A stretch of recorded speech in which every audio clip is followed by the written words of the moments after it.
Welcome to low form 15। आज हम पढ़ने वाले generations of human right.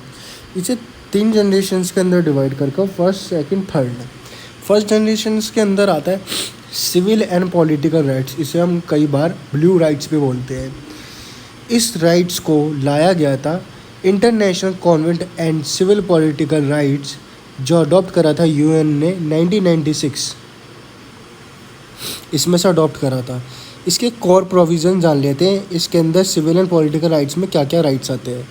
Article 6 right to life के बारे में बात करता है। आर्टिकल 7 बात करता है provision of torture and cruel in human.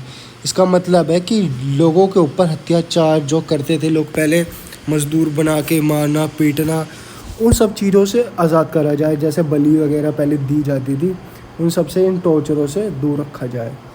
दूसरा है सेक्शन आर्टिकल 9। आर्टिकल 9 बात करता है right to liberty and security of person. आदमी को अपने हिसाब से जीने का अधिकार है और अपनी सुरक्षा का भी हक है। अगर कोई उसे जान से मारने की कोशिश करे तो उसके बचाव में हो अपनी रक्षा कर सके। Article 14 right to fair trial. Article 14 ये कहता है किसी भी इंसान के ऊपर कोई भी केस चलता है तो उसको फेयर ट्रायल मिलना चाहिए। ये नहीं कि कोई पार्शियलिटी होनी चाहिए। कोई मुजरिम है, वो किसी एडमिनिस्ट्रेटिव या जुडिशरी से जुड़ा हुआ है तो उसे सज़ा ना मिले, और कोई जुड़ा हुआ नहीं है, उसने कोई काम नहीं करके उसे बेफालतू में कोई सज़ा दे दी जाए।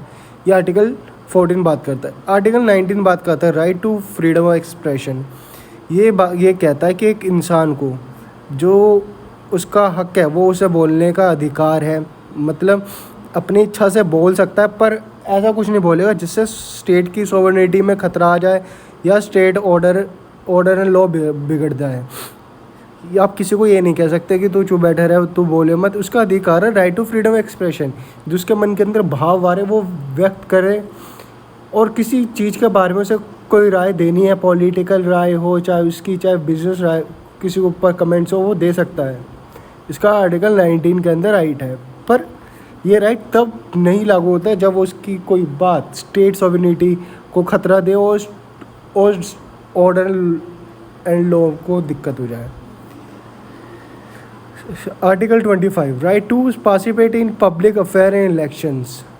ये कहता है कि हर एक इंसान को अधिकार है वो इलेक्शन के अंदर वोट डाल सकता और चाहे तो खुद भी इलेक्शन लड़ सकता है। इसके 2 प्रोटोकॉल है। प्रोटोकॉल फर्स्ट ये कहता है हर एक इंडिविजुअल को अधिकार है जो उसके वॉलेट राइट्स हुए ना, उसकी कंप्लेंट यूएन के अंदर कमेटी के अंदर दे सकता है। वो अगर कोई भी उसका राइट वॉलेट हुआ है अंडर आईसीसीपीआर में। सेकेंड प्रोटोकॉल है, इसका एम है कि जो दुनिया भर में डेथ पेनल्टी दी जा रही है ना, उसको ख़त्म करने का। ये कह रहे हैं कि किसी ने कोई भी काम करा है, चाहे अगेंस्ट ही स्टेट हो, पर उसे डेथ पेनल्टी नहीं मिलनी चाहिए। इसके बारे में बात करता है। इसके ऊपर केस लॉ है Handyside versus United Kingdom. The European court of human right case that the right of freedom of expression even controversial हो सकता है जब तक वो कोई खतरा ना हो पब्लिक ऑर्डर को। चाहे उसकी कोई भी बात है, कोई कॉन्ट्रोवर्शियली खड़ी हो जाए, किसी पॉलिटिकल पार्टी को ही ले गए, पर तब तक उसके फ्रीडम ऑफ एक्सप्रेशन को रोका नहीं जाएगा जब तक वो पब्लिक थ्रेट के अंदर ना आ जाए। Second generation economic, social and cultural right. इसे हम पॉजिटिव राइट्स भी कहते हैं।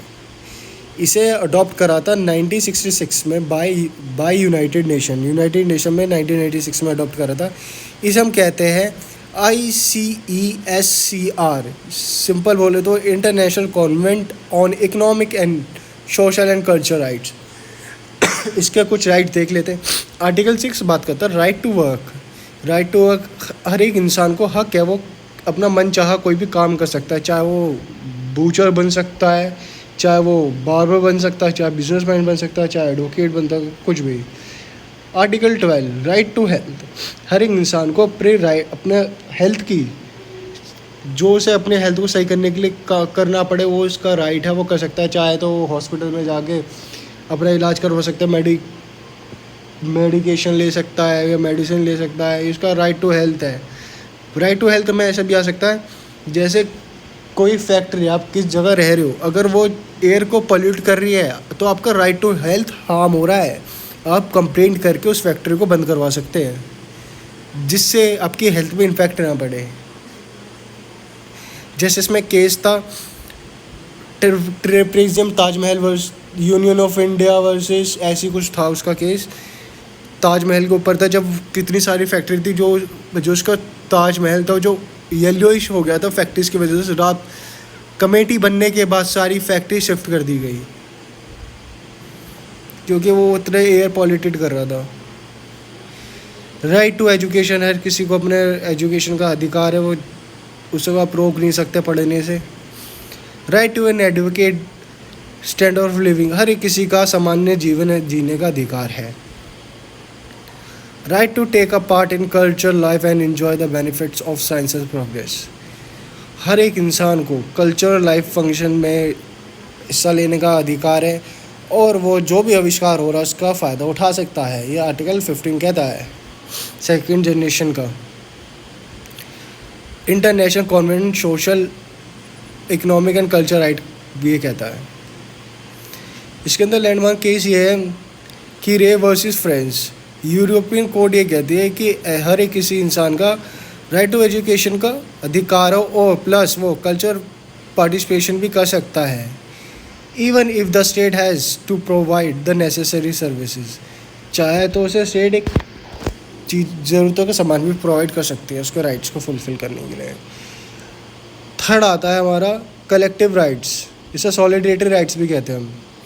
राइट टू सेल्फ डिटर्मिनेशन, इसके अंदर राइट ये कहता है right of people to freely determination their political status and pursue their economic and social culture development. इसके अंदर ये कह रहा है एक इंसान अपने आप को अपग्रेड करने के लिए कोई भी काम कर सकता है जिससे उसका स्टेटस सोसाइटी के अंदर बढ़े, जैसे इकोनॉमिक स्टेटस बढ़े, सोशल स्टेटस बढ़े और कल्चर डेवलपमेंट हो उसका। चाहे तो उस डेवलपमेंट के लिए वो पढ़ भी सकता है, अगर उसकी एजुकेशन पूरी होगी तो उससे वो टीचिंग भी कर सकता है, चाहे कोई से भी कोर्स के अंदर जा सकता है, कोई भी अपना बिजनेस खोल सकता है। ये कहता है राइट टू सेल्फ डिटर्मिनेशन, एक इंसान को अपने आप को अपग्रेड करने की बात कह रहा है।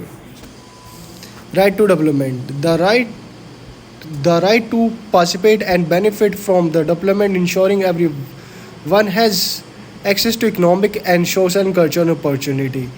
इसके अंदर ये बात कर रहा है कोई भी बंदे के पास अधिकार है अपने आप को आगे बढ़ने के लिए, चाहे तो वो किसी भी, जैसे कोई भी गवर्नमेंट ने जॉब निकाली हुई है उसके अंदर अप्लाई कर सकता है इकोनॉमिकली, चाहे कोई भी सोशल फंक्शन उसमें जाके अपना हिस्सा दे सकता है, चाहे तो किसी भी कल्चर प्रोग्राम के अंदर हिस्सा ले सकता है या ऑर्गेनाइज कर सकता है।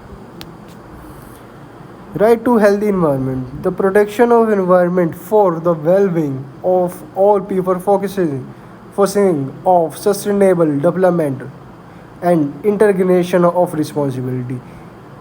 ये कहता है राइट टू इन्वायरमेंट का मतलब ये है कि हर एक किसी का अधिकार है वो साफ़ सुथरे वातावरण के अंदर रहे। अगर किसी चीज़ से वो वातावरण इन्वायरमेंट हार्म हो रहा है तो उसकी जगह दूसरा सोर्स ऑफ थिंग यूज़ करें जिससे इन्वायरमेंट को हार्म ना हो। उसकी रिस्पॉन्सिबिलिटी बनती है कि वो इन्वायरमेंट को प्रोटेक्ट करें। Right to peace, protection against the war and arm conflict ensuring global stability and safety of the all people. ये कहता है राइट टू पीस, ये बोलता है प्रोटेक्शन, जो भी युद्ध चल रहे हैं अगेंस्ट वॉर, जो भी चल रहा है, कोई भी कॉन्फ्लिक्ट है किसी स्टेट के खिलाफ एक दूसरे के, उसके अंदर क्या रखा, आप किसी भी वॉर के टाइम एक दूसरे के स्टेट के लोगों की सेफ्टी के साथ नहीं खेलेंगे आप। इसके अंदर केस लॉ है western Sahara adviser opinion 1975। International court of justice rule that the people of western Sahara have the right to self determination includes right to freely decide their political status. इसके अंदर कहते हैं कि एक बंदे के पास अधिकार है और पॉलिटिकल स्टेटस, चाहे तो कुछ भी बन सकता है, चाहे तो डॉक्टर बन सकता है, चाहे तो बाबर बन सकता है, चाहे तो वो एक पुजारी बन सकता है, चाहे तो एक इंस्पेक्टर बन सकता है। आप किसी को ज़बरदस्ती ये नहीं कह सकते आप ये काम करोगे, ये काम नहीं करोगे।